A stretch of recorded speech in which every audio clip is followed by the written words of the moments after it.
Assalamualaikum warahmatullahi wabarakatuh. Perkenalkan, nama saya Muslim Sangaji. Saya dari kelas 12 Di video ini, saya akan menjelaskan tentang peran Kejaksaan Republik Indonesia. Dimana sebelum kita masuk ke inti pembahasan, pertama-tama kita harus tahu dulu, apa sih Kejaksaan Republik Indonesia itu?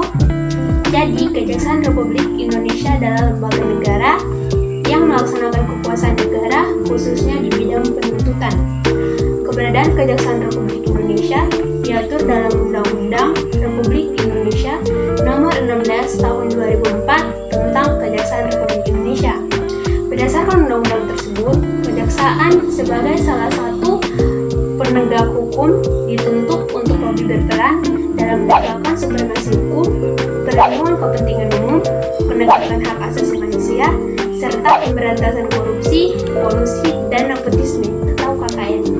Ternyata, kejaksaan juga memiliki kedudukan, yaitu yang pertama, Kejaksaan Agung. Kejaksaan Agung Republik Indonesia adalah lembaga kejaksaan yang berkedudukan di Ibu Kota Negara Republik Indonesia, yang bertanggung jawab langsung di bawah Presiden dan daerah hukumnya meliputi wilayah negara Indonesia. Yang kedua, Kejaksaan Tinggi. Kejaksaan Tinggi adalah lembaga kejaksaan yang berkedudukan di Ibu Kota Provinsi dan daerah hukumnya meliputi wilayah kekuasaan provinsi. Yang ketiga, Kejaksaan Negeri. Kejaksaan Negeri adalah lembaga kejaksaan yang berkedudukan di ibu kota kabupaten atau kota dan daerah hukumnya meliputi wilayah kekuasaan kabupaten atau kota.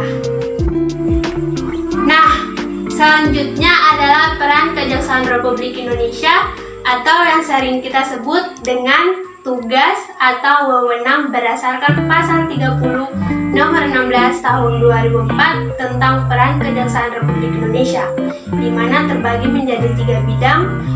Di antaranya, bidang yang pertama yaitu bidang pidana, yaitu yang pertama melakukan penuntutan, yang kedua melaksanakan penetapan hakim dan putusan pengadilan yang telah memperoleh kekuatan hukum tetap.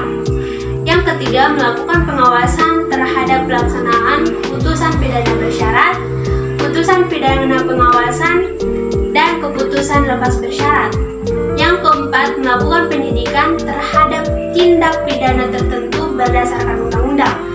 Yang kelima, melengkapi berkas perkara tertentu, dan untuk itu dapat melakukan pemeriksaan tambahan sebelum dilimpahkan ke pengadilan yang dalam pelaksanaannya dikoordinasikan dengan penyidik.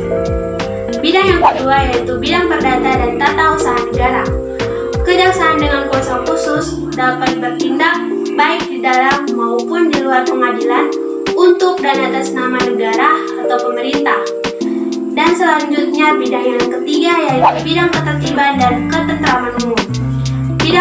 Dalam bidang ketertiban dan ketentraman umum, kejaksaan turut menyelenggarakan kegiatan diantaranya yaitu yang pertama, peningkatan kesadaran hukum masyarakat, yang kedua, pengamanan kebijakan penegak hukum, yang ketiga, pengawasan peredaran barang cetakan, yang keempat, pengawasan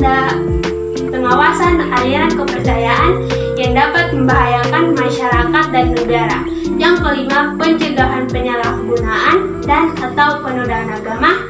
Dan yang keenam, penelitian dan pengembangan hukum serta statistik kriminal.